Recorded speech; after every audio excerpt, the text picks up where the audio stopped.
जय हिंद, वंदे मातरम। आज कल बहुत ही बड़ा एक मुद्दा चला हुआ है वक्फ बोर्ड, और उसी से रिलेटेड हिंसा बंगाल में हुई है, जहां की टीएमसी की सरकार है, और ये मध्य प्रदेश में भी हिंसा हुई थी जहां की बीजेपी की सरकार है। लेकिन मध्य प्रदेश वाली हिंसा रोक ली गई और मुर्शिदाबाद वाली हिंसा में काफ़ी लोगों को अपनी जान माल का नुकसान उठाना पड़ा। घर फूंक दिए गए, गाड़ी फूंक दी गई, पुलिस की गाड़ी फूंक दी गई, और लोग मुर्शिदाबाद से मालदा के लिए निकल गए। एनएचआरसी की टीम भी वहाँ जाएगी और एनसीडब्ल्यू की भी वहाँ टीम जाएगी।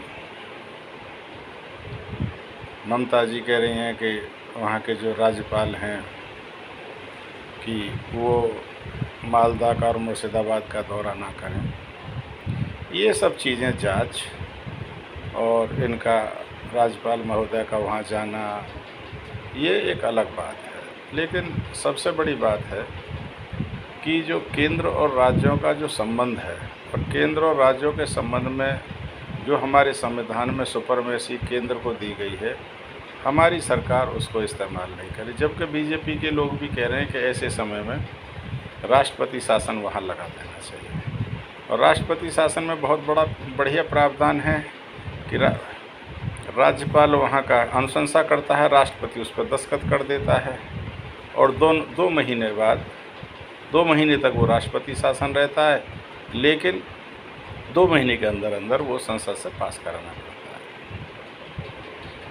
धनखड़ जी ने इसमें बहुत बढ़िया बात कही है कि हमारे संविधान का अनुच्छेद जो 142 है, वो हमारी जो न्यायपालिका है, सुप्रीम कोर्ट है, उसको सुपरमेसी का अधिकार देता है। और एक ये बहुत बड़ी जो है लोकतंत्र के लिए बात है। लोकतंत्र में पूरा अधिकार हमारे संसद को होता है, क्योंकि संसद के लोग जनता द्वारा चुने जाते हैं और उनकी अपनी अपनी जिम्मेदारी होती है। वो हर 5 साल बाद, या जब बहुमत नहीं रहता, अगर बीच में सरकार गिर जाती है, तो उनको फिर जनता के न्यायालय में जाना पड़ता है। लेकिन अगर कोई जजमेंट होता है तो जजमेंट वाले तो अपनी बुद्धि से देंगे, उन्हें न कोई जनता से लेना देना है, न किसी से लेना देना है, न वो उनके प्रति कोई जवाबदेही है।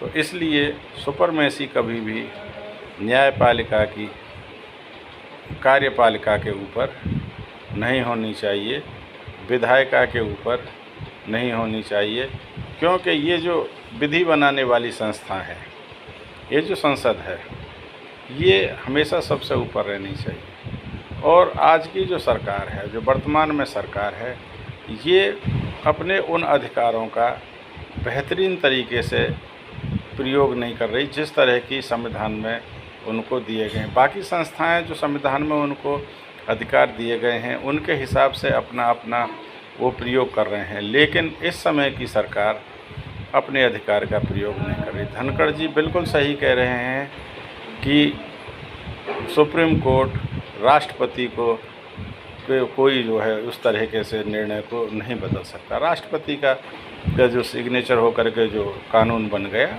वो सुपर कानून है, उसको नहीं बदला जा सकता। लेकिन मैं इसमें एक ही बात देख रहा हूँ कि जो वर्तमान सरकार है, वो एक इंतज़ार करो वाली नीति, वेट एंड वॉच वाली नीति अपना रही है। और ये वेट एंड वॉच वाली जो नीति है, जनता के लिए कितनी घातक हो जाती है, जनता का कितना नुकसान हो जाता है, उनकी जान चली जाती है, उनका माल चला जाता है, उनके साथ बलात्कार हो जाता है, किसी का पति चला गया, किसी की पत्नी चली गई, किसी की बच्ची चली गई, किसी का वृद्ध चला गया। ये क्योंकि वेट एंड वॉच पॉलिसी हर समय काम नहीं करती है। इसलिए मेरा भारत सरकार जो वर्तमान में है, उससे अनुरोध है कि तत्काल वहाँ राष्ट्रपति शासन लगा करके वहाँ सेना को तैनात करना चाहिए, क्योंकि केंद्रीय बलों से भी काम चलता नहीं है। केंद्रीय बलों को हमने देखा है कि केंद्रीय बल जब वहाँ तैनात होते हैं तो वो भी उस स्टेट की पुलिस के पास ही जाते हैं, और उस स्टेट की पुलिस जब उनको आदेश देगी कि वहाँ जाना तभी वो जाते हैं। अदरवाइज़ वो बेचारे अननोन होते हैं, उनको कोई जानकारी नहीं होती, कहीं नहीं जाते। और जहाँ भी ऐसी जगह होती है उनको वो सरकार की पुलिस भेजती ही नहीं है। तो ये लोगों का कहना कि जो हमारे नेता हैं बहुत से कह रहे हैं जिनको उतना ज्ञान नहीं है कि केंद्रीय बल भेजो, केंद्रीय बल कुछ भी नहीं कर सकते। केंद्रीय बल जाकर के वहाँ की पुलिस के जाकर के अधीन हो जाते हैं। जो वहाँ का पुलिस बोलेगी, जो वहाँ का प्रशासन बोलेगा, जो वहाँ को उनको रहने की जगह देंगे। अगर उनको गाड़ी भी नहीं दी तो उनके पास गाड़ी भी नहीं होती, उनके पास रहने के लिए जगह नहीं होती, उनके पास कुछ भी नहीं होता, उनके पास लॉ एंड ऑर्डर सिचुएशन को कंट्रोल करने के लिए भी कुछ नहीं होता, ना उनको ऐसी जो है पावर दी गई होती है।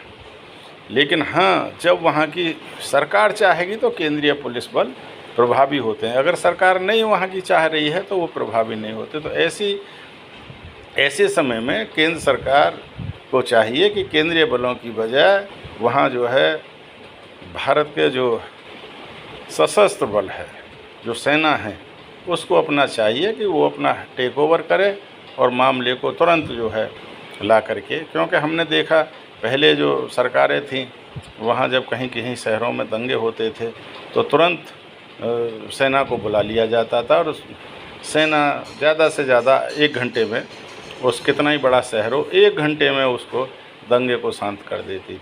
लेकिन अभी सरकारों को मेरी समझ में नहीं आ रहा है कि क्यों हिचकिचा रहे हैं। या तो ये है कि भाई किसी का भी मरो, हमें क्या लेना देना। जैसे पुराने ज़माने में हमारे लिखे हुए थे कि कोई नृप होए हमें क्या हानि, ऐसी जनता में भावना आ गई थी।